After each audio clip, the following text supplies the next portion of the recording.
Akash sir നല്ല രീതിയിൽ പരിചയപ്പെടുത്തി. എൻ്റെ പേര് ജിഷ സുഭാഷ്. കണ്ണൂർ ജില്ലയിലെ കോളയുടെ ആലച്ചേരി സ്വദേശിനിയാണ്. ആകാശ് സാർ പറഞ്ഞതുപോലെ തന്നെ RCMൽ വരാനുണ്ടായ കാരണം എന്ന് വെച്ചാൽ ആരോഗ്യ പ്രശ്നങ്ങൾ തന്നെയാണ്. ആ ഒരു ആരോഗ്യ പ്രശ്നങ്ങൾക്ക് പരിഹാരമായ സമയത്ത് ടീച്ചർ ജോലി രാജിവെച്ചുകൊണ്ട് ഈ ഒരു പ്രസ്ഥാനത്തിൽ ഏറ്റെടുത്തുകൊണ്ട് ഈ ഒരു നന്മയെ മറ്റുള്ളവർക്ക് പകർന്നു കൊടുത്തുകൊണ്ട് നല്ലൊരു കരുത്തരായ ലീഡേഴ്സിനെയും കൊണ്ട് നല്ല രീതിയിൽ മുന്നോട്ട് പോകുന്നു. അപ്പം ഇതിൽ വന്നിട്ട് ഇപ്പൊ 2.5 വർഷമായി.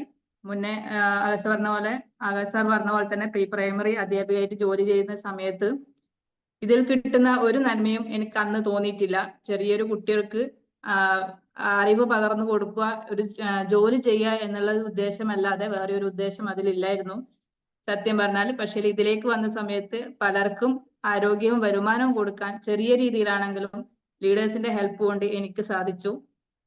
എന്നെ ഇതിലേക്ക് കൊണ്ടുവന്ന വന്ന കാരണം പറഞ്ഞു, വരാനുണ്ടായ കാരണം എനിക്ക് ഇന്നും ശരിക്കും പറഞ്ഞ ആ ഒരു മേഡത്തിനെ ഓർക്കാതിരിക്കാൻ പറ്റില്ല. കാരണം എൻ്റെ കൂടെ വർക്ക് ചെയ്തിരുന്ന മിനി മേഡായിരുന്നു എന്നെ ഇതിലേക്ക് കൊണ്ടുവന്നത്. ആ സമയത്ത് മിനി മേഡത്തിന് എന്തെങ്കിലും ഒന്നും ഞാനൊരു ഐഡിയ എടുത്തു കഴിഞ്ഞാൽ എന്തെങ്കിലും ഒരു ഹെൽപ്പ് കിട്ടുമല്ലോ എന്ന് കരുതിയിട്ടാണ് ഒരു മെമ്പർഷിപ്പ് അന്ന് എടുത്തത്.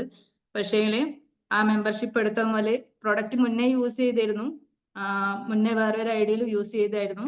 അതുവഴി ഐഡിയ എടുത്തതിന് ശേഷം ഈ ഒരു ബിസിനസ് ഓപ്പർച്യൂണിറ്റി എന്താണെന്ന് മനസ്സിലാക്കി ലീഡേഴ്സിന്റെ ഹെൽപ്പോട് കൂടി അന്ന് ഞാൻ ഐഡിയ എടുത്ത സമയത്ത് ആകാശ് സാർ പ്രസീത മേഡം വീട്ടിൽ വന്നായിരുന്നു. ആ സമയത്ത് ഇതിനെക്കുറിച്ചുള്ള കാര്യങ്ങളൊക്കെ പറഞ്ഞു. ആകാശ് സാർ പറഞ്ഞ പോലെ തന്നെ എൻ്റെ ഹസ്ബൻഡിന് നടുവേദനയുടെ പ്രശ്നം ഉണ്ടായിരുന്ന ആ സമയത്തായിരുന്നു വന്നത്. അങ്ങനെ ബോഡി സ്കാൻ ചെയ്തു, കാര്യങ്ങളൊക്കെ പറഞ്ഞു വന്നു. ന്യൂട്രിചാർജ് BJ ഉപയോഗിച്ചു.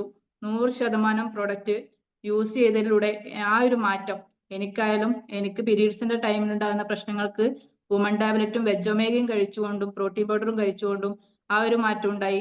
ഹസ്ബൻഡിന് ന്യൂട്രിചാർജ് മെൻ ടാബ്ലറ്റ്, ന്യൂട്രിചാർജ് വെജൊമേഗ, ഗാമോറോസിനോൾ ഇങ്ങനെയുള്ള ഒട്ടുമിക്ക ന്യൂട്രിചാർജ് ഉൽപ്പന്നങ്ങൾ ഉപയോഗിച്ച് ആ ഒരു റിസൾട്ട് 100% കിട്ടി.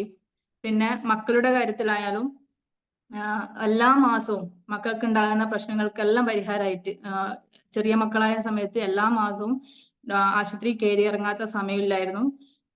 ടീച്ചറായി ജോലി ചെയ്യുന്ന സമയത്ത് പോലും ചില ദിവസങ്ങളിൽ ലീവ് എടുത്തിട്ട് പോലും മക്കളെ കൊണ്ട് കാണിക്കേണ്ട ഒരു അവസ്ഥയായിരുന്നു. ആ സമയത്ത് ന്യൂട്രിചാർജ് കിഡ്സ് കൊടുത്തതിന് ശേഷം പിന്നെ മക്കളെയും കൂട്ടി ഹോസ്പിറ്റലിൽ പോകേണ്ട ഒരു അവസ്ഥ വന്നിട്ടില്ല. പനിയും ജലദോഷവും ഒന്നും വരില്ല എന്നല്ല, പക്ഷേങ്കിൽ അങ്ങനെയുള്ള ബുദ്ധിമുട്ട് കൊണ്ട് നമുക്ക് ഒരിക്കലും അങ്ങനെയുള്ള ഒരു കാര്യം കൊണ്ട് ബുദ്ധിമുട്ട് കൂടുതൽ അനുഭവിക്കേണ്ടി വരില്ല. തീർച്ചയായിട്ടും ആ ഒരു റിസൾട്ടും എനിക്ക് കിട്ടി. ഇന്ന് ഹോസ്പിറ്റലിൽ പോകാത്തൊരു 2.5 വർഷത്തോളം ഞാനും എൻ്റെ ഫാമിലിയും ഹോസ്പിറ്റലിൽ കയറി ഇറങ്ങേണ്ട ഒരു അവസ്ഥ വന്നിട്ടില്ല. അതേപോലെ തന്നെ 15 ദിവസം കൊണ്ട് 2 കണ്ണിനും ഓപ്പറേഷൻ ചെയ്യണം എന്ന് പറഞ്ഞ എൻ്റെ അമ്മക്ക് തവിടെണ്ണയും ന്യൂട്രിചാർജ് വ്യൂവും കഴിച്ചുകൊണ്ട് ആ ഒരു റിസൾട്ട്, ഓപ്പറേഷൻ മാറ്റി വെക്കാനുള്ള ആ ഒരു അവസ്ഥ ഉണ്ടാക്കിയതും ഈ ഒരു RCM പ്രസ്ഥാനത്തിൽ വന്നതുകൊണ്ട് തന്നെയാണ്. ഇത്തരം ഒരു കാര്യങ്ങൾ കൊണ്ട് തന്നെ ഞാൻ ഇത് ഏറ്റെടുത്തതിനു ശേഷം ഇത് അതുകൊണ്ടാണ് ഞാൻ ഈ ഒരു ജോലി റിസൈൻ ചെയ്ത് ഇതിൽ ഏറ്റെടുത്ത് തന്നെ. അപ്പം നല്ല രീതിയിൽ വർക്ക് ചെയ്യാൻ താല്പര്യത്തോടെ, വരുമാനം ഉണ്ടാക്കണം എന്ന ആഗ്രഹത്തോടെ വന്നു. ആദ്യം തന്നെ മിനി മേഡത്തിന്റെ കൂടെ സെയിൽ ചെയ്യാൻ ഇറങ്ങി. സെയിൽ ചെയ്യാൻ ഭയങ്കര മടിയായിരുന്നു.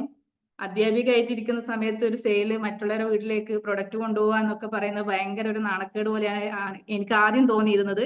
പിന്നെ ആ ഒരു നാണക്കേടും മടിയും ഞാൻ പിന്നെ ഒരു സെയിൽ ഒരു ഹരമാക്കി. ആകാശ കേൾക്കുന്നില്ലേ? ഓക്കെയാണ് മാഡം, ക്ലിയർ ആണ്. ഓക്കെ. അപ്പൊ ആ ഒരു ഹരമാക്കി ഏറ്റെടുത്തതിലൂടെ എനിക്ക് നല്ലൊരു രീതിയിൽ വരുമാനം ഉണ്ടാക്കാൻ പറ്റി. നല്ലൊരു എന്താ പറയാ, എനിക്ക് ആഗ്രഹിക്കുന്ന കാര്യങ്ങളൊക്കെ നേടിയെടുക്കാനും അതിലൂടെ വീട്ടിലെ ചെലവായി കഴിഞ്ഞാലും, അതുപോലെ തന്നെ എനിക്ക് ആഗ്രഹമുള്ള ഒരു സെക്കൻഡ് ഹാൻഡ് കാറ് വാങ്ങാനും ഈ സെയിലിലൂടെ ഒരു കുറി വെച്ചിട്ട് അതിലൂടെ നടത്താൻ എനിക്ക് പറ്റി. ആ ഒരു കാറിന്റെ അടവ് ശരിക്കും ഇന്നൊരു നമ്മളെ ടീം വർക്കിലൂടെ വരുന്ന വരുമാനം കൊണ്ട് കാറിന്റെ അടവ് തീർത്തടക്കാനും എനിക്ക് പറ്റി. അതുപോലെ തന്നെ എന്താഗ്രഹം ഉണ്ടെങ്കിലും അത് നേടിയെടുക്കാൻ വേണ്ടി നമുക്ക് ഒരു സ്ത്രീയെ സംബന്ധിച്ചിടത്തോളം ഹസ്ബൻഡിന്റെ അനുവാദം അവരെ ബുദ്ധിമുട്ടിക്കേണ്ട ഒരു അവസ്ഥ വരും. അപ്പൊ അങ്ങനെയുള്ള ഒരു അവസ്ഥ ഇല്ലാതെ നല്ല രീതിയിൽ ഇന്ന് സ്വന്തം കൈമെന്ന് അധ്വാനിച്ചുണ്ടാക്കിയ പൈസ കൊണ്ട് നേടിയെടുക്കാൻ എനിക്കിന്ന് പറ്റുന്നുണ്ട്. ഇതിനൊക്കെ സപ്പോർട്ട് ചെയ്തത് എൻ്റെ ഹസ്ബൻഡാണ്. 100% എല്ലാവിധ സപ്പോർട്ടുകളും തന്നുകൊണ്ട് എൻ്റെ ഫാമിലി സപ്പോർട്ട് തന്നെയാണ് മുന്നോട്ട് പോകാൻ കാരണം. പിന്നെ എൻ്റെ കൂടെ നിന്നുകൊണ്ട് ആകാശ് സാറും പ്രസീത മാഡവും കൂടെ നിന്നുകൊണ്ട് ഒരു വിന്നർ ലെവൽ ആകുന്നത് വരെ എന്നെ കൂടെ കൂട്ടി പഠിപ്പിച്ച് മീറ്റിങ്ങുകൾ നടത്താൻ പഠിപ്പിച്ചു. അതേപോലെ തന്നെ ടീം വർക്ക് ഉണ്ടാക്കാൻ, നല്ലൊരു ടീമിനെ വാർത്തെടുക്കാൻ ഉള്ള എല്ലാ ഹെൽപ്പും എന്നെ ചേർത്ത മിനിമയുടെ ഇന്നില്ലെങ്കിലും ഇവരാണ് എന്നെ ഈ ഒരു നിലയിൽ എത്തിച്ചത്. അത് എപ്പോഴും ഞാൻ ഓർക്കുന്നു. അതേപോലെ തന്നെ വിന്നറാകുന്നവരെ എല്ലാ രീതിയിലും സപ്പോർട്ട് ചെയ്ത് പഠിപ്പിച്ച് എനിക്ക് തന്നതും ഈ ലീഡേഴ്സ് തന്നെയാണ്. ഇവര് ലീഡേഴ്സ് എന്ത് പറയുന്നോ ആ രീതിയിൽ നമ്മൾ അനുസരിച്ചേ മതിയാവും. കാരണം എന്ന് വെച്ചാൽ നമ്മൾ എപ്പോഴും ഏറ്റെടുക്കാൻ തുടങ്ങുന്നു അന്ന് മുതലായിരിക്കും നമുക്ക് പൂർണ്ണമായിട്ടുള്ള വളർച്ചയുണ്ടാവും, ബിസിനസ്സിൽ വളർച്ചയുണ്ടാവും. എല്ലാ മെയിൻ ലീഡേഴ്സും പറയുന്ന പോലെ ലീഡേഴ്സ് കിണറ്റത്തുള്ളാൻ പറഞ്ഞാൽ തുള്ളിക്കൂള, ആ രീതിയിൽ ഉള്ള വിശ്വാസം, നമുക്ക് ലീഡേഴ്സിനോടുള്ള വിശ്വാസവും നമ്മളെ ടീമിലുള്ള വർക്ക് ചെയ്യുന്നവരോട് കൂടെ നമ്മളെ കൂടെ കൂട്ടിയവരോടുള്ള വിശ്വാസവും തീർച്ചയായിട്ടും നമുക്കുണ്ടാവണം. ആ ഒരു വിശ്വാസത്തോടു കൂടി ഞാൻ മുന്നോട്ട് പോയത് കൊണ്ട് തന്നെ പിറ്റത്തെ മാസം ആകാശ് സാർ ട്രീ തയ്യാറാക്കി തന്നു. ആ ഒരു മാസം തന്നെ ആ ഒരു ഫോക്കസ് ചെയ്തതിലൂടെ, ലീഡേഴ്സ് പറഞ്ഞ കാര്യങ്ങൾക്ക് ഫോക്കസ് ചെയ്തതിലൂടെ എനിക്ക് നല്ലൊരു ടീമിനെ വാർത്തെടുക്കാനും സ്റ്റാർ അച്ചീവർ ആകാനും എനിക്കന്ന് കഴിഞ്ഞു. വളരെയേറെ സന്തോഷമുണ്ട് ഈ ഒരു ലെവലിൽ നിൽക്കുന്ന സമയത്ത്. കാരണം എന്ന് വെച്ച് കഴിഞ്ഞാൽ ഒരു അധ്യാപികയായിരിക്കും, ഒരു പ്രീ പ്രൈമറി അധ്യാപിക എന്ന് പറയുമ്പോൾ നിങ്ങൾക്ക് ഏകദേശം അറിയായിരിക്കും. പൊതുവെ ഒരു 10,000-ന് ഉള്ളിലായിരിക്കും വരുമാനം വരുന്നത്. വലിയ ഡിപ്പോസിറ്റും കാര്യങ്ങളൊന്നും ചെയ്തിട്ടല്ല ഒരു അധ്യാപിക, ഒരു B.Ed ടീച്ചർ ഒന്നും അല്ലല്ലോ. അപ്പൊ അതിൻ്റെതായ വരുമാന രീതി നിങ്ങൾക്ക് അറിയാം. അപ്പം ആ ഒരു വരുമാന രീതിയിൽ നിന്ന് അന്ന് 10,000-നുള്ളിലാ വരുമാനമെങ്കിൽ ഇന്ന് RCM ആ ഒരു ഫീൽഡ് വിട്ട് ഞാൻ ഈ ഒരു ഫീൽഡിലേക്ക് വന്ന സമയത്ത്, സ്റ്റാർ അച്ചീവർ ആയ സമയത്ത് 29,870 രൂപ എനിക്ക് എൻ്റെ അക്കൗണ്ടിൽ വരാനും ഈ ഒരു പ്രസ്ഥാനം തന്നെയാണ് കാരണം. പിന്നെന്ന് വെച്ച് കഴിഞ്ഞാല് എല്ലാം കാരണം വെച്ചാൽ ഒരു ഷോപ്പിൽ കയറി കഴിഞ്ഞാൽ ഏതൊരു ജോലി, ഇതിനു മുന്നേ ഞാൻ പല ജോലി ചെയ്തിരുന്നത്, അതിനെല്ലാം അനുഭവത്തിൽ വെച്ച് പറയുകയാണെങ്കിൽ ഏതൊരു ഷോപ്പ് കയറി കഴിഞ്ഞാലും ഏതൊരു ജോലിയാണെങ്കിലും, ഈ ഒരു ബിസിനസ് അല്ലാതെ വേറെ ഒരു ജോലിയാണെങ്കിലും നിങ്ങൾക്ക് എന്തായാലും ഒരു 10,000 അല്ലെങ്കിൽ 15,000 രൂപക്കുള്ളിൽ നിങ്ങൾക്ക് തീർച്ചയായിട്ടും വരുമാനം ഉണ്ടാവും. നിങ്ങൾക്ക് അന്വേഷിച്ചാൽ അറിയാം, ചെയ്തവർക്ക് അതിന്റെ ഇതറിയാം. പക്ഷെ ആ വരുമാനത്തിന് വേണ്ടിയിട്ട് 30 ദിവസം നമ്മൾ പണിയെടുക്കുന്ന സമയത്ത് ഒരു ദിവസം ഏകദേശം ഒരു 330, കൂടി വന്ന ഒരു 350 രൂപയെ നമുക്ക് അതിലൂടെ നേടിയെടുക്കാൻ പറ്റുന്നുള്ളൂ. അതേ സമയത്ത് ഈ ഇതിലൂടെ നമുക്ക് വന്ന് 10 പേസ്റ്റ്, നമ്മുടെ കാവിഗോ പേസ്റ്റ്, അതിന്റെ ഗുണഗണങ്ങൾ പഠിച്ച് മനസ്സിലാക്കി നിങ്ങൾ ഒരു 10 പേസ്റ്റ്, ഒരു 10 ചായപ്പൊടിയും മാത്രം വിറ്റാൽ മതി. സെയിൽ താല്പര്യമുള്ളവര് അങ്ങനെ ആ രീതിയിൽ സെയിൽ ചെയ്ത് കഴിഞ്ഞാൽ നിങ്ങൾക്ക് ഒരു ദിവസം 390, ഒരു 400 രൂപയോളം നിങ്ങൾക്ക് ഏകദേശം ഉണ്ടാക്കാൻ കഴിയും. ഒരു 10,000 രൂപ നിങ്ങൾ ഉണ്ടാക്കുന്ന സമയത്ത് നിങ്ങൾക്ക് അവിടെ ആരോഗ്യം നഷ്ടപ്പെടുന്നുണ്ട്, ഫ്രീഡം നഷ്ടപ്പെടുന്നുണ്ട്, അതുപോലെ തന്നെ എൻജോയ്മെന്റ് ഒന്നുമില്ല. ഒരാളെ കീഴിൽ പല വാക്കുകളും കുത്തുവാക്കുകളും കേട്ട് രാവിലെ 8 മണി 9 മണി ആകുമ്പോൾ വീട്ടിലെ പണി, സ്ത്രീകളെ സംബന്ധിച്ചിടത്തോളം വീട്ടിലെ പണികളൊക്കെ ചെയ്തുകൊണ്ട് മുന്നോട്ട് പോകുന്ന സമയത്ത് വന്നിട്ടും അതേ രീതിയിൽ പണിയെടുത്ത് അത്രയും ബുദ്ധിമുട്ടി ഒരു കാര്യം ശ്രദ്ധിക്കാൻ പറ്റാത്ത രീതിയിൽ പോകുന്ന സമയത്ത്, വെറും 10,000 രൂപക്ക് നിങ്ങൾ പോകുന്ന സമയത്ത് ഇത് എല്ലാ കാര്യങ്ങളും, നമ്മളെ വീട്ടിലെ കാര്യങ്ങളായാലും കുട്ടികളുടെ കാര്യമായാലും പിന്നെ മറ്റുള്ള ജോലിയുടെ കാര്യങ്ങളായാലും എല്ലാ കാര്യങ്ങളും, ഒരു പഞ്ചായത്തിൽ പോയാലും വില്ലേജിൽ പോകാൻ, അങ്ങനെയുള്ള എല്ലാ നമ്മളെ പേഴ്സണൽ പ്രശ്നങ്ങളായാലും എല്ലാത്തിലും ഇടപെട്ടുകൊണ്ട് നമുക്ക് മുന്നോട്ട് പോകുകയും ചെയ്യാം, ഇതേ രീതിയിൽ വരുമാനം ഉണ്ടാക്കുകയും ചെയ്യാം. അപ്പം അതിലൂടെ നമുക്ക് ആരോഗ്യത്തോടു കൂടിയിട്ട്, വരുമാനത്തോടു കൂടി, നല്ലൊരു എന്റർടൈൻമെന്റോടു കൂടി, ഒരു ടെൻഷനും ഇല്ലാതെ നല്ല രീതിയിൽ എൻജോയ് ചെയ്തുകൊണ്ട് ഒരുപാട് റിലേഷൻഷിപ്പ് ഉണ്ടാക്കിക്കൊണ്ട് നമുക്ക് ഒരു ടൂർ പാക്കേജ് വരെ പോകാൻ പറ്റുന്ന ഒരു നല്ലൊരു ഓപ്പർച്യൂണിറ്റിയാണ് ഈ ഒരു, പ്രത്യേകിച്ച് യുവതലമുറകൾക്ക് അവർക്ക് ഇഷ്ടപ്പെട്ട രീതിയിൽ ജീവിക്കാൻ പറ്റുന്ന ഒരു അവസരമാണ് ഈ ഒരു RCM ബിസിനസ് എന്ന് പറയുന്നത്. ശരിക്കും പറഞ്ഞു കഴിഞ്ഞാൽ എല്ലാ ആഗ്രഹങ്ങളും നമുക്ക് ഇതിലൂടെ നേടിയെടുക്കാൻ പറ്റും. നമുക്കുള്ള മടിയും പേടിയും മാത്രം മാറ്റിയാൽ മതി. മൂർത്തി സാർ പറയുന്ന പോലെ മടിയും പേടിയും മാത്രം മാറ്റിയാൽ മതി. അപ്പം ഞാൻ ആ ഒരു രീതി മനസ്സിലാക്കിക്കൊണ്ട് ഇത് കിട്ടിയ മുതൽ, RCM എന്ന ഈ ഒരു ബിസിനസ് നന്മ എനിക്ക് കിട്ടിയത് മുതൽ ഞാനത് ഒരു നിമിഷം പോലും പാഴാക്കാതെ അത് ഏറ്റെടുത്തു. അതുകൊണ്ട് എനിക്ക് ഇന്ന് നഷ്ടബോധമില്ല. ഞാൻ അത്രയും മെമ്പർഷിപ്പ് എടുത്ത് ഇത്ര കാലം ഞാൻ വെറുതെ കളഞ്ഞു എന്നുള്ളൊരു നഷ്ടബോധം എനിക്കിന്നില്ല. ഞാനത് ഏറ്റെടുത്തത് മുതൽ എന്നാൽ കഴിയുന്ന രീതിയിൽ ലീഡേഴ്സ് പറയുന്നത് അനുസരിച്ചിട്ട് ചെയ്തു. ഈ ഒരു ലെവലിലെത്താൻ എനിക്ക് പറ്റി. അത് എല്ലാവിധ ലീഡേഴ്സിന്റെയും ഫാമിലിയുടെ സപ്പോർട്ടും കൊണ്ട് മാത്രമാണ്. ആ ഒരു ഏറ്റെടുക്കാനുള്ള ആ ഒരു ധൈര്യം കാട്ടിയത് ശരിക്കും പറഞ്ഞാൽ ഇതിനെ കുറിച്ച് കൂടുതലും അറിയണം, ജീവിതത്തിൽ എന്തെങ്കിലും വിജയം ഉണ്ടാക്കണം, മറ്റുള്ളവരുടെ മുമ്പിൽ വിജയിച്ച് കാണിക്കണം എന്നുള്ളൊരു ഉദ്ദേശം കൊണ്ട് മാത്രമാണ്. അത് എനിക്ക് നേടാൻ പറ്റുന്നുണ്ട്, ഇനിയും അത് നേടിയെടുക്കും ഞാൻ എന്തായാലും. അപ്പം നിങ്ങൾ ഓരോരുത്തരും ആ ഒരു സമയം നഷ്ടപ്പെടുത്താതെ നിങ്ങളത് നേടിയെടുക്കുക. നിങ്ങളെ ഇപ്പം യുവാക്കളാണെങ്കിൽ യുവാക്കളിലൂടെ ഞാൻ കൂടുതൽ പറയുന്നത്, കാരണം വെച്ചാൽ അവരെ അച്ഛനമ്മമാരോട് ഐഡിയ ഉണ്ടെങ്കിൽ തീർച്ചയായിട്ടും ഇന്ന് മുതൽ നിങ്ങൾ ഒരു കോഴ്സ് എല്ലാം കഴിഞ്ഞ് വെറുതെ വീട്ടിലിരിക്കുന്ന കുട്ടികളാണെങ്കിൽ പഠിക്കേണ്ട എന്നൊന്നും ഞാൻ പറയില്ല. ടീച്ചറെ സംബന്ധിച്ചിടത്തോളം ഒരിക്കലും ഒരു പഠനം നിങ്ങൾ പഠിക്കണ്ട എന്നൊന്നും ഞാൻ ഒരിക്കലും പറയില്ല. 100% നിങ്ങൾ പഠിക്കണം, പഠിക്കാൻ പറ്റുന്നിടത്തോളം നിങ്ങൾ പഠിക്കണം. പക്ഷേങ്കിൽ ഒരു വെറുതെ ഒരു ക്വാളിറ്റി ഇല്ലാത്ത ഒരു സ്ഥാപനത്തിൽ പോയിട്ട് വെറുതെ പഠിച്ച് എന്തെങ്കിലും ഒരു കോഴ്സ് ചെയ്തിട്ട് ആ കോഴ്സിന്റെ ഫലമായിട്ട് അത് ആ ജോലി കിട്ടണം എന്ന് വെച്ചിട്ട് അല്ലെങ്കിൽ ഒരു വൈറ്റ് കോളർ ജോലി ആഗ്രഹിച്ച് നിൽക്കുന്ന നിങ്ങളാണെങ്കിൽ തീർച്ചയായിട്ടും മക്കളെ നിങ്ങൾ ഒരു സമയം വെറുതെ വേസ്റ്റ് ആക്കണ്ട. കാരണം ലീഡേഴ്സ് പറയുന്നത് നമുക്കൊരു കണക്കുണ്ടല്ലേ, ഒരു 30 വയസ്സിന് ഉള്ളിൽ ഒരു 35 വയസ്സിന് ശേഷം, അതായത് യൂത്തിന്റെ എന്ന് പറയുമ്പോൾ 35 വയസ്സ് വരെയാണ് ഇവിടെ പറയുന്നത്. അപ്പം 35 വയസ്സിന് ശേഷം കുറച്ച് ദിവസങ്ങൾ മാത്രമേ നമുക്ക് ബാക്കിയുള്ളൂ, ഏകദേശം ഒരു 70 വയസ്സ് വരെ ജീവിക്കുന്നതാണെങ്കിൽ. അപ്പം ഓരോ നിമിഷവും ഓരോ ദിവസവും നമ്മൾ കൃത്യമായിട്ട് പ്ലാനിങ്ങോട് കൂടിയിട്ട് ഇനിയും തന്നെ ഏറ്റെടുക്കാത്ത കുട്ടികൾ തീർച്ചയായിട്ടും ഏറ്റെടുക്കുക. കാരണം നിങ്ങളെ വീട്ടിൽ നിന്നുള്ള കാര്യങ്ങൾ പേരൻസിനോട് തന്നെ നിങ്ങൾ ആരാണോ ഐഡിയ ഉള്ളത് അവരോട് തന്നെ കാര്യങ്ങൾ മനസ്സിലാക്കുക. കൂടുതൽ മീറ്റിങ്ങുകൾ പങ്കെടുത്തുകൊണ്ട് ഇതിനെ പഠിക്കാൻ ശ്രമിക്കുക. ഇതിൽ നിങ്ങൾക്ക് ഇഷ്ടപ്പെട്ട കാര്യങ്ങൾ നിങ്ങൾക്ക് ഇതിൽ ഫോക്കസ് ചെയ്യാൻ പറ്റും. കാരണം ചില കുട്ടികൾക്ക് സെയിൽസ് ചെയ്യാൻ വലിയ താല്പര്യമൊന്നും ഉണ്ടാവില്ല. ചില കുട്ടികൾ നല്ല രീതിയിൽ, സെയിൽസ് ഒരു കല തന്നെയാണ് കേട്ടോ, ആ കലയിലൂടെ നിങ്ങൾ പോയി കഴിഞ്ഞാൽ ഒരുപാട് നേട്ടങ്ങൾ ഉണ്ടാവും. അത് ഇഷ്ടപ്പെടാത്ത കുട്ടികളോടാണ് ഞാൻ പറയുന്നത്, ശരിക്കും പറഞ്ഞു കഴിഞ്ഞാൽ ഒരു ന്യൂട്രീഷൻ സപ്ലിമെന്റഡ് നമ്മുടെ ഇതിൽ പല സെഗ്മെന്റ് ഉണ്ട്. അതിൽ ANCC കോഴ്സ് ചെയ്ത് കഴിഞ്ഞാൽ നിങ്ങൾക്ക് തീർച്ചയായിട്ടും ഒരു ഡോക്ടർ പദവിയിൽ തന്നെ നിങ്ങൾക്ക് ഡോക്ടറോട് പോലും സംസാരിക്കാനുള്ള ആ ഒരു ക്വാളിഫിക്കേഷൻ നമുക്ക് ഇതിലേക്ക് ഉണ്ടാക്കിയെടുക്കാൻ പറ്റും. നിങ്ങൾക്ക് അതിൽ വേണ്ടിക്കൽ നിങ്ങൾക്ക് ഫോക്കസ് ചെയ്യാൻ പറ്റും. അത് മറ്റൊരു കാര്യം എന്ന് വെച്ച് കഴിഞ്ഞാൽ ബ്യൂട്ടീഷ്യന് താല്പര്യമുള്ള ആൾക്കാർക്ക് ഇതിൽ ഉഡാൻ ചെയ്ത് കഴിഞ്ഞാൽ നിങ്ങൾക്ക് ഒരു ബ്യൂട്ടീഷ്യനായി മാറാൻ പറ്റും. അതുപോലെ തന്നെ പെയിന്റ് ഫോക്കസ് ചെയ്താൽ നല്ല രീതിയിൽ വരുമാനം നിങ്ങൾക്ക് അതിലൂടെ ഉണ്ടാക്കാൻ പറ്റുന്നുണ്ട്. പിന്നെ നിങ്ങൾക്ക് പാചകത്തിലാണ് കൂടുതൽ ഇഷ്ടമെങ്കിൽ നിങ്ങൾക്ക് ഗുഡ് ഡോട്ടിന്റെ കാര്യങ്ങൾ കൂടുതൽ ഫോക്കസ് ചെയ്ത് അതിലൂടെ വർക്ക് ചെയ്യാൻ നിങ്ങൾക്ക് പറ്റും. ഇങ്ങനെ ഏത് തരത്തിലുള്ള നിങ്ങൾക്ക് ഇഷ്ടപ്പെട്ട ഫീൽഡിൽ നിങ്ങൾക്ക് ഇതിൽ ഫോക്കസ് ചെയ്തുകൊണ്ട് വർക്ക് ചെയ്യാനും വരുമാനം ഉണ്ടാക്കാനും ജീവിതം എൻജോയ് ചെയ്യാനും ഇതിലൂടെ നിങ്ങൾക്ക് സാധിക്കും തീർച്ചയാണ്. പിന്നെന്ന് വെച്ച് കഴിഞ്ഞാല് നിങ്ങളെ ഈ ഒരു ബന്ധങ്ങള്, നിങ്ങളെ റിലേഷൻഷിപ്പ്, ഫ്രണ്ട്സ്, അതുപോലെ തന്നെ ബന്ധുക്കള്, നമുക്ക് അറിയുന്നവരോടൊക്കെ ഈ ഒരു കാര്യങ്ങൾ ഷെയർ ചെയ്യുന്നതിലൂടെ നല്ലൊരു റിലേഷൻഷിപ്പ് ഉണ്ടാക്കിയെടുക്കുക. ആ റിലേഷൻഷിപ്പ് ബന്ധങ്ങൾ നിങ്ങൾ ഉപയോഗപ്പെടുത്തുക. നല്ലൊരു ടീമിനെ വാർത്തെടുക്കുക.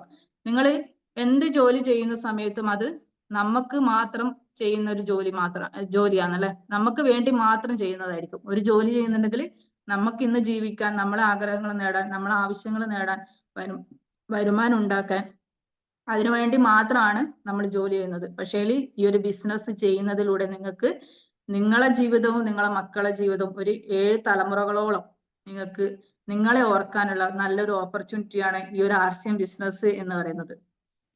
പിന്നെന്ന് വെച്ചാൽ നിങ്ങളൊരു വെറും ഒരു ബിസിനസ് ആയിട്ട് തന്നെ ഏറ്റെടുക്കാണ്ട് നിങ്ങളൊരു പ്രൊഫഷണൽ ടച്ചിലൂടെ തന്നെ ഈ ഒരു ബിസിനസ്സിനെ ഏറ്റെടുക്കാൻ ശ്രമിക്കുക. നിങ്ങൾ മാറുന്നതിലൂടെ, നിങ്ങളെ തുടർച്ചയായിട്ട് നിങ്ങൾ ആ ഒരു പ്രൊഫഷണൽ ലുക്കിൽ തന്നെ മാറിക്കഴിഞ്ഞാൽ നിങ്ങളുടെ ടീം അതിലൂടെ വരും.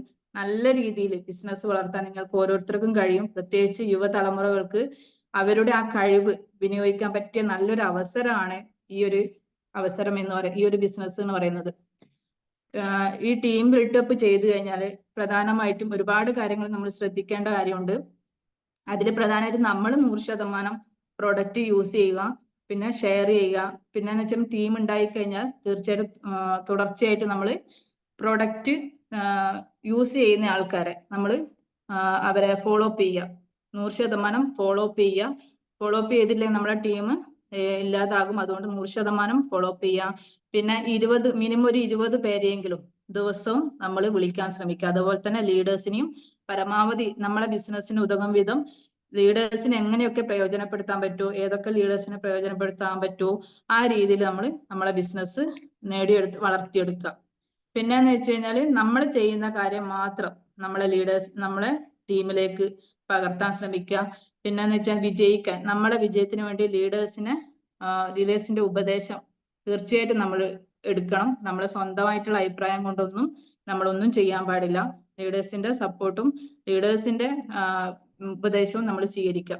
പിന്നെ കൂടുതലായിട്ട് നമ്മളെ ബിസിനസ് പഠിക്കാൻ വേണ്ടി മീറ്റിങ്ങുകളിൽ കൂടുതൽ അറ്റൻഡ് ചെയ്യുക. കൂടുതലും സൂം മീറ്റിംഗ് ആയാലും നമുക്ക് ഹാൾ മീറ്റിങ്ങിലായാലും ഒക്കെ നമ്മൾ മീറ്റിങ്ങിൽ അറ്റൻഡ് ചെയ്തിട്ട് ആ രീതിയിൽ നമ്മൾ പഠനം മുന്നോട്ട് പോകുക. കൂടുതൽ പഠിച്ചിട്ട് ഇതിലേക്ക് തീർച്ചയായിട്ടും ഇറങ്ങുക. അതേപോലെ തന്നെ പ്ലാൻ പഠിപ്പിക്കുക. നമ്മൾ എന്ത് കാര്യം ചെയ്യുന്ന സമയത്തും, ഒരു വീടെടുക്കുന്നുണ്ടെങ്കിൽ പോലും നമുക്ക് പ്ലാൻ ആവശ്യമാണ്. ഏത് കാര്യം, ഒരു ചെറിയ കാര്യങ്ങളാണ് പോലും തീർച്ചയായിട്ടും അതിനൊരു പ്ലാൻ ഉണ്ടല്ലേ.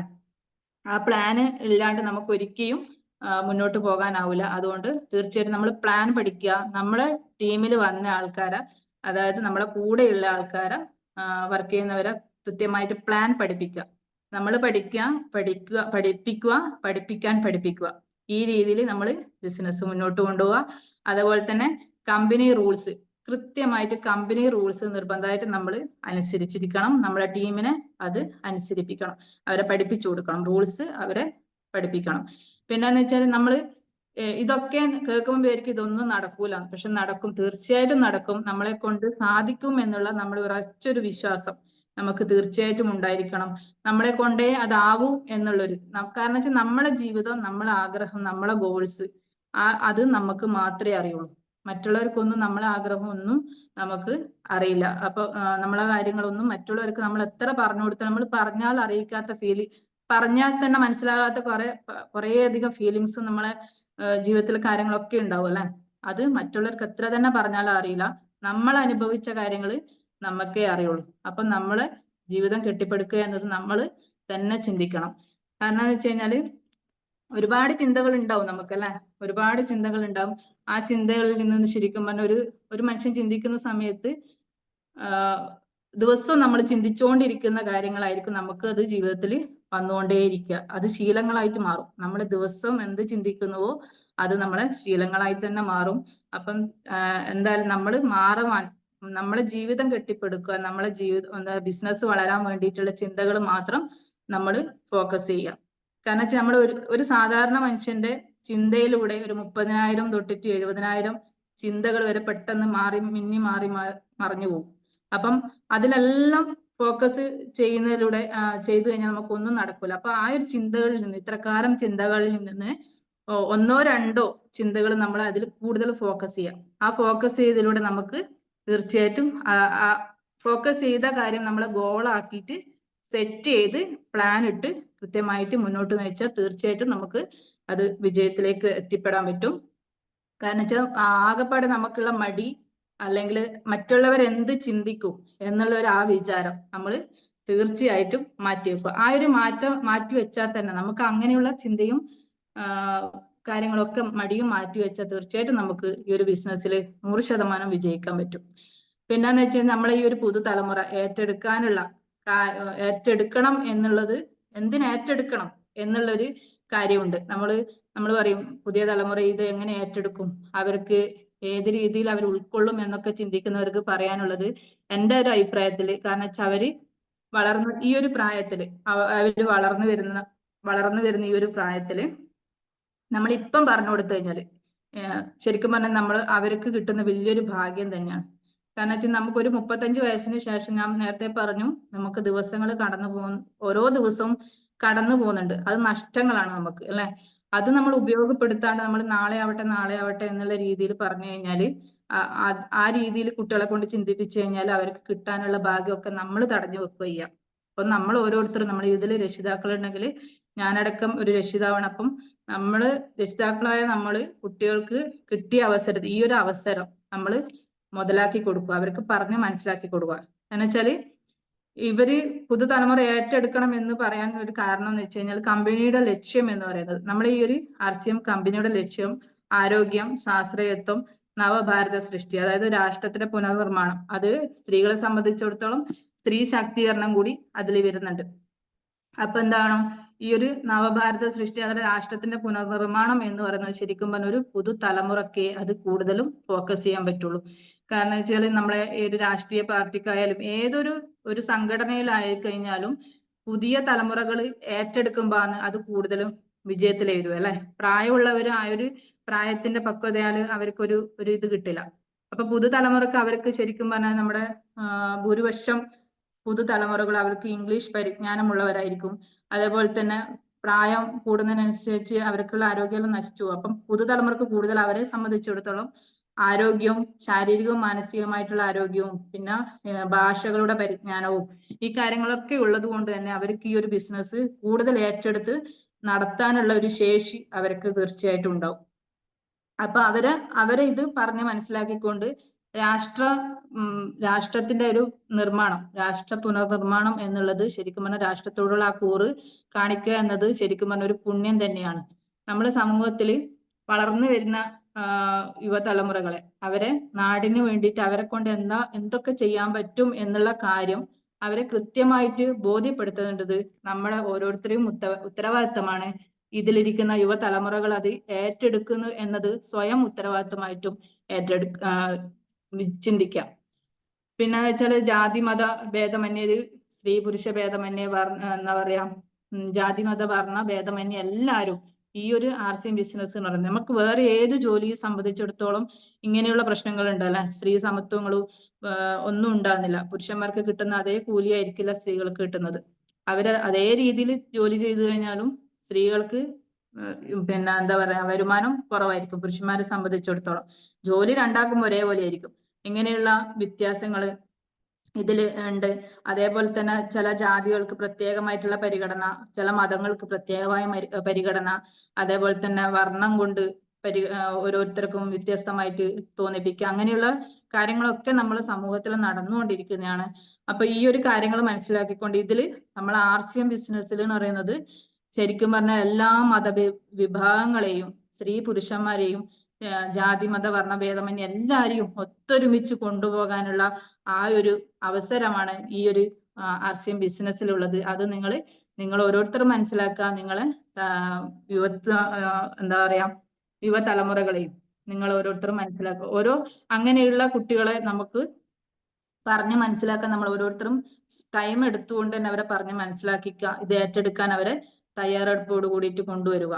പിന്നെന്ന് വെച്ചാല് അങ്ങനെയുള്ള ഒരു ആത്മവിശ്വാസം ഉള്ള കുട്ടികൾക്ക്, യുവത്വത്തിലുള്ള ഒരു ആത്മവിശ്വാസമുള്ള ആ ഒരു എന്താ പറയാ പെൺകുട്ടികളായാലും ആൺകുട്ടികളായാലും അങ്ങനെയുള്ള ആത്മവിശ്വാസമുള്ള കുട്ടികളെ ഇതിലേക്ക് കൊണ്ടുവന്നു കഴിഞ്ഞാൽ ശരിക്കും പറഞ്ഞാൽ അവര് ആത്മവിശ്വാസമുള്ള ഒരു നല്ല ലീഡർഷിപ്പ് ക്വാളിറ്റി ഉള്ള ആളുകളാക്കി മാറ്റാൻ നമുക്ക് ഈ ഒരു ബിസിനസ്സിലൂടെ നമുക്ക് സാധിക്കും. അതൊരു നല്ല ലീഡർഷിപ്പ് ക്വാളിറ്റിയോടെ കൊണ്ടുവന്ന് നമ്മുടെ രാഷ്ട്രത്തിന്റെ നിർമ്മാണത്തിന് വേണ്ടിയിട്ട് അവരെ വിനിയോഗിക്കാൻ വേണ്ടിയിട്ടും നമുക്ക് അവരെ കൊണ്ട് ചെയ്യിപ്പിക്കാൻ കഴിയും. അവരുടെ ആ കഴിവുകൾ അവർക്ക് ഞാൻ പറഞ്ഞു ഇംഗ്ലീഷ് മാത്രമല്ല പല ഭാഷകളിലെ പരിജ്ഞാനവും കമ്പ്യൂട്ടർ പരിജ്ഞാനവും ഇങ്ങനെയൊക്കെ ഉണ്ടല്ലോ. ഇപ്പോഴത്തെ നമ്മളെ സംബന്ധിച്ചെന്ന് പറയുമ്പോൾ ഒരു 35 വയസ്സിന് ശേഷമുള്ള ഇപ്പം പുതിയ കുറച്ച് മുന്നേ ഉള്ള തലമുറക്കെല്ലാം കുറച്ച് പരിജ്ഞാനം ഇല്ല എന്നല്ല, അനുഭവത്തിന്റെ പരിജ്ഞാനം ഉണ്ടാവും. പക്ഷേങ്കിൽ ഈ കുട്ടികളെ സംബന്ധിച്ചിടത്തോളം അവർക്ക് ശരിക്കും പറഞ്ഞു കഴിഞ്ഞാല് എന്താ പറയാ ഒരുപാട് കാര്യങ്ങൾ ചെയ്തു തീർക്കാനുള്ള സമയമുണ്ട്, അറിവുമുണ്ട്, കഴിവുമുണ്ട്. ആ കഴിവ് നമ്മളെ രാഷ്ട്രത്തിന്റെയും നമ്മളെ സമൂഹത്തിന്റെയും വളർച്ചയ്ക്ക് വേണ്ടിയിട്ട് ആ കഴിവുകൾ അവരെ ആ കഴിവുകള് നമ്മളെ നാടിന്റെ പുരോഗതിക്ക് വേണ്ടിയിട്ട് അവരെ കൊണ്ട് ഉപയോഗപ്പെടുത്തുക എന്നതാണ് നമ്മൾ ഓരോരുത്തരെയും ഉത്തരവാദിത്വം. പിന്നെന്ന് വെച്ച് കഴിഞ്ഞാൽ അവര് ഞാൻ നേരത്തെ പറഞ്ഞു സ്വാഭാവികമായിട്ടും ഒരു എന്താ പറയാ തൊഴിലധിഷ്ഠിതമല്ലാത്ത കോഴ്സിന് പഠിച്ചിട്ട് വെറുതെ എവിടെയെങ്കിലും പോയി ജോലി ചെയ്യാന്ന് വെച്ച് വിദേശത്ത് പോയി കഷ്ടപ്പെടുന്ന മക്കൾ ഒരുപാടുണ്ട്. അങ്ങനെയുള്ള മക്കളെയൊക്കെ പറഞ്ഞ് മനസ്സിലാക്കിയിട്ട് അവരുടെ ആ അറിവില്ലായ്മയും അലസതയും ഇപ്പം ഫോണിൽ നോക്കിയിട്ടും ലാപ്ടോപ്പിൽ നോക്കിയിട്ടും ഒക്കെ അവര് സമയം കളയുന്ന ഒരു തലമുറയാണ് ഇപ്പൊ നമുക്ക് കാണാൻ പറ്റുന്നത് നമ്മളെ മുന്നിൽ അല്ലെ. അങ്ങനെയുള്ളവരെയൊക്കെ പറഞ്ഞ് മനസ്സിലാക്കി നമ്മൾ ഇത് ഏറ്റെടുക്കാൻ തയ്യാറാകുക. അങ്ങനെയുള്ള കുട്ടികൾ ഉണ്ടെങ്കിൽ നിങ്ങൾ അതൊക്കെ വിട്ട് നിങ്ങളെ കൂടുതലായിട്ടുള്ള കൂട്ടുകെട്ടുകളും കാര്യങ്ങളൊക്കെ വിട്ട് നിങ്ങളെ ജീവിത വിജയത്തിന് എന്തൊക്കെ നേടാൻ പറ്റും എന്നുള്ളത് നിങ്ങളെ കഴിവിനനുസരിച്ചിട്ട് നേടാൻ നിങ്ങൾ ശ്രമിക്കുക. നിങ്ങൾ ഒന്ന് ചിന്തിക്കുക, ഞാനാണ് എൻ്റെ രാജ്യത്തിന്റെ ഭാവി നിശ്ചയിക്കുന്ന ഒരാൾ എന്നുള്ള ചിന്ത നമുക്ക് എപ്പോഴും ഉണ്ടാവണം. ഞാനാണ് എൻ്റെ രാജ്യത്തിന്റെ പ്രവർത്തനത്തിന് വേണ്ടിയിട്ട് എൻ്റെ കഴിവുകളെ വിനിയോഗിക്കുന്ന ഒരാൾ എന്നുള്ള ചിന്തയും വരുക. പിന്നെന്ന് വെച്ചാൽ പുരോഗതി, നമ്മുടെ രാജ്യത്തിന്റെ പുരോഗതി നേടിയെടുക്കാൻ വേണ്ടി ഞാൻ തന്നെ അത് ചെയ്യണം എന്നുള്ള ചിന്ത, ഞാൻ മുന്നിട്ട് ഇറങ്ങണം എന്നുള്ള ചിന്ത നിങ്ങൾക്ക് ഓരോരുത്തർക്കും ഉണ്ടാവാം. നമ്മുടെ രാജ്യത്തിനെ രക്ഷിക്കേണ്ട കടമ നമുക്ക് ഓരോരുത്തർക്കും ഉണ്ടെന്ന ചിന്ത നിങ്ങളെ യുവതലമുറകളെ പഠിപ്പിക്കുകയും നമുക്ക് ഓരോരുത്തർക്കും ഉണ്ടാവുകയും ചെയ്യുക. അങ്ങനെ ഉണ്ടാവട്ടെ എന്ന് ആശംസിക്കുന്നു. ഈ ഒരു ബിസിനസ് ഏറ്റെടുത്തതിലൂടെ നിങ്ങൾക്ക് ഓരോരുത്തർക്കും വിജയത്തിലെത്താൻ സാധിക്കട്ടെ എന്ന് ആശംസിക്കുന്നു. ഓക്കെ, ഗുഡ് ആർസ്യം, ജയ് ആർസ്യം. Thank you sir. Thank you. അപ്പോ ജിഷ മാഡം എല്ലാം കൂടി ഞാൻ പറഞ്ഞു, ജിഷ മാഡത്തിന് എല്ലാ ലൈഫ് സ്റ്റോറിയിലേക്കും കൂടി എത്തിയിട്ടില്ല. എന്നാലും കുറെ കാര്യങ്ങൾ വിട്ടുപോയതായിട്ടൊക്കെ ഉണ്ട് തോന്നുന്നു. അപ്പൊ എന്താ പറയാ, ജിഷ മാഡത്തിന് എനിക്ക് ഇത് ബിസിനസിന്റെ അകത്തേക്ക് നോക്കുന്ന സമയത്തേക്ക് നല്ല രീതിയിലേക്ക് പെർഫോം ചെയ്തു. എന്താ പറയുക, ഇന്നത്തെ പ്രോഗ്രാം നല്ല രീതിയിലേക്ക് തന്നെ പെർഫോം ചെയ്തിട്ടുണ്ട്. ഒന്നാമത് നമുക്ക് ടൈം ഷോർട്ട് ആയിട്ടാണല്ലോ, അതിലേക്ക് തന്നെ പരമാവധി ഇൻക്ലൂഡ് ചെയ്യാൻ വേണ്ടി പറ്റുന്ന കാര്യങ്ങളൊക്കെ ഇൻക്ലൂഡ് ചെയ്തിട്ടുണ്ട്. അതിനൊപ്പം എനിക്ക് പറയാനുള്ളത് വെച്ച് കഴിഞ്ഞാല്, പല ലേഡീസും ചെറിയ കുട്ടികളുണ്ട് എന്നൊക്കെ പറഞ്ഞിട്ട് മാറ്റി നിർത്തിയിട്ട് ബിസിനസ്, കുട്ടികൾ വളരട്ടെ, കുട്ടികൾ അംഗൻവാടി പോട്ടെ, അല്ലെങ്കിൽ കുട്ടികൾ സ്കൂളിൽ പോട്ടെ, സ്കൂളിൽ പോയിട്ട് വരുന്ന സമയത്തേക്ക് ഞാൻ അവിടെ വേണമെന്നൊക്കെ പറഞ്ഞിട്ട് മാറിയിരിക്കുന്ന സമയത്തേക്ക് കുട്ടികളാണ് എന്താ പറയാ, കുട്ടിക്ക് വേണ്ടിയിട്ടാണ്, അല്ലെങ്കിൽ നാളെ അവരാണ് ആസ്വദിക്കാൻ വേണ്ടി പോകുന്നത് ഈ ബിസിനസ് എന്ന് മനസ്സിലാക്കിയിട്ട് അവരെയും വീട്ടിൽ നിർത്തിയിട്ട് ഡിസ്ട്രിക്റ്റിലേക്ക് പല, ഇപ്പം കഴിഞ്ഞ ദിവസം കോട്ടയത്തൊക്കെ പോയിട്ട് അവര് കോട്ടയത്തൊക്കെ പോയിട്ട് അവരുടെ ടീമും കൂടി പോയിട്ട് ബിസിനസ് ഒക്കെ ചെയ്തിട്ടാ വന്നത്. അപ്പോ എന്താ പറയാ, ബിസിനസ് ഏറ്റവും കൂടി ഫാസ്റ്റ് ആക്കാൻ വേണ്ടി പറ്റുന്ന ടൈമിലേക്ക് എല്ലാം ചെറിയ കുട്ടികളാണ് നിർത്തിയിട്ട് വീട്ടിൽ നിർത്തിക്കൊണ്ട്, അതായത് അമ്മേനെ ഒക്കെ നിർത്തിയിട്ട് ഇവര് നല്ല രീതിയിലേക്ക് ബിസിനസ് ക്രിയേറ്റ് ചെയ്യുന്ന ഒരു ഇതും കൂടിയാണ്. ഒരുപാട് ഡിസ്ട്രിക്റ്റിലേക്ക് എല്ലാം ബിസിനസ് നല്ല രീതിയിലേക്ക് പോകുന്നുണ്ട്. എന്തായാലും നല്ല രീതിയിലേക്ക് പെർഫോം ചെയ്തു. അപ്പോ അതിന്റെ കുറച്ച് ഫീഡ്ബാക്ക് നമ്മളെ മെമ്പേഴ്സിന്റെ എടുക്കുന്ന, ഈ ടീമിലേക്കുള്ള കുറച്ച് ആൾക്ക് നല്ല ഫീഡ്ബാക്ക് വെക്കണം, വേണമല്ലോ അല്ലെ? തീർച്ചയായിട്ടും ഒരു പ്രോഗ്രാമിന്റെ ഏറ്റവും ബ്യൂട്ടി എന്ന് പറയുന്നത്